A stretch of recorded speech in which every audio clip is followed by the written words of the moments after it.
The Denver Broncos are going to be moving on from this player. As the offseason is now here, it is time for the Broncos to start thinking about free agency. And step one is looking at your in-house free agents, 13 players for the Denver Broncos, and determining who do you want to keep and who do you want to move on from.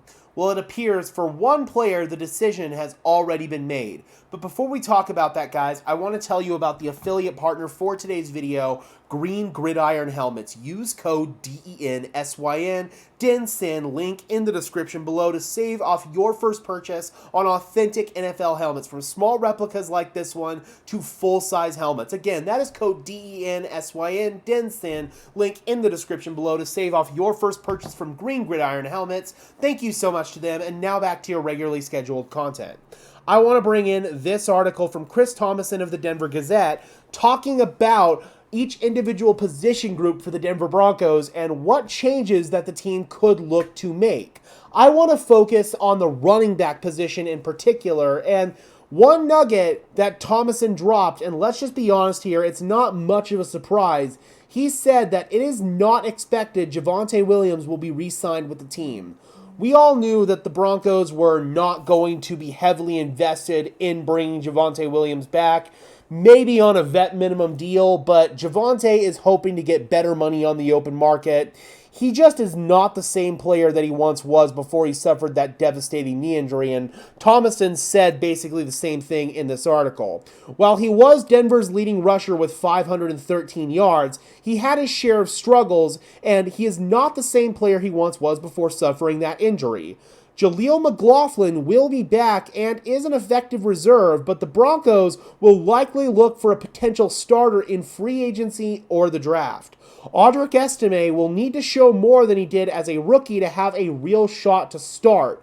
The Broncos drafted him in the 5th round out of Notre Dame with hopes that he could develop into a starting back for them one day, but unfortunately, he has not been able to do that. He has question marks as a receiver and as a blocker, and additionally, he also has concerns about putting the ball on the carpet every time he touches the ball. That's why we saw the Broncos electing to have Javonte Williams active multiple times this season over him when it was pretty clear that Javonte Williams was washed. So Audric Estime is going to have to improve quite a bit if he wants to see significant playing time in 2025.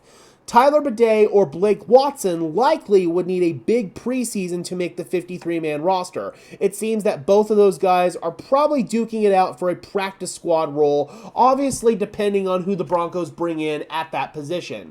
I think that the Broncos are going to bring somebody in free agency, the draft, as well as an undrafted free agency. So they're going to basically triple dip at the running back position. Sean Payton talked about how the Broncos are going to have multiple backs. Sean has always had multiple backs throughout his entire career in New Orleans. It started out with Deuce McAllister and Reggie Bush. It then became Pierre Thomas and Mark Ingram, then Mark Ingram and Alvin Kamara. He's always had at least 2 running backs, and he's usually had a third guy in there as well, taking some other reps. I think Jaleel is going to be that third running back, but the top 2 guys, Sean Payton still has to figure out. Will Audric Estime step up? I don't know, but the Broncos last season in free agency were heavily invested in the running back position.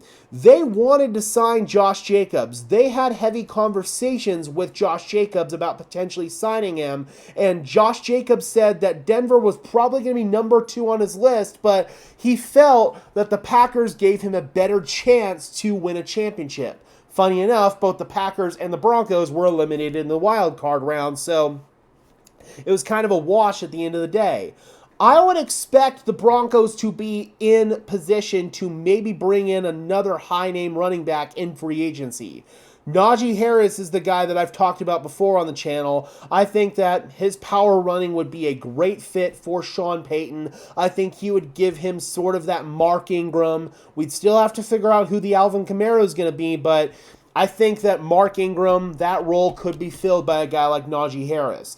Aaron Jones is another guy who highlights the free agent market at the running back position, but I have stated before that what deters me from Jones is his age. He's going to be on the wrong side of 30, so I'd be more interested in a guy like Harris. But just because they sign, Najee Harris or Aaron Jones in free agency, that's not going to deter them from bringing in somebody in the draft. That wouldn't deter them from drafting Ashton Jeanty if he fell to them with the 20th overall pick. And even if Jeanty isn't there, let's go ahead and take a look at PFF's big board for running backs. You've got guys like Amarian Hampton, Cam Scadaboo's gotten a lot of attention coming out of ASU. Dylan Sampson, I've heard some comps from him and Kamara before.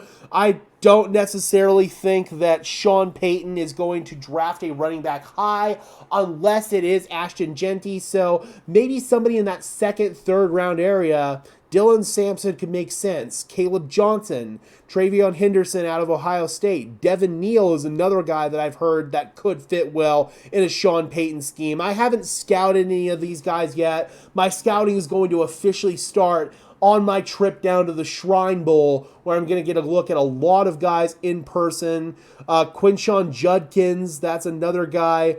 RJ Harvey. One guy I'm going to get a look at the Shrine Bowl is actually going to be Taj Brooks out of Texas Tech. He's somebody who intrigues me. He had a really nice game against Colorado, so Taj Brooks would be somebody to keep an eye on as kind of a later round guy. You got Trevor Etienne, little brother of Travis. There's a lot of guys that I'm looking forward to scouting to really determine who is the best fit in the draft. But just because they sign somebody in free agency isn't going to deter them from drafting a guy. And we all know the Broncos have had some good history at the running back position in undrafted free agency. Terrell Davis way back in the day, Phillip Lindsay, Jaleel McLaughlin. They've always been able to find effective players at the running back position in undrafted free agents. So I would expect that to also continue into this offseason.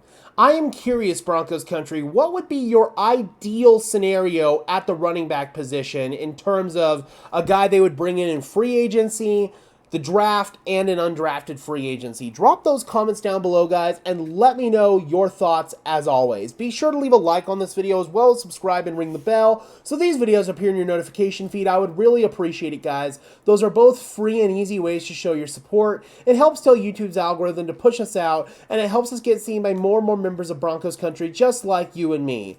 And until next time, guys, I'm your host, Gage Madrid, saying peace out.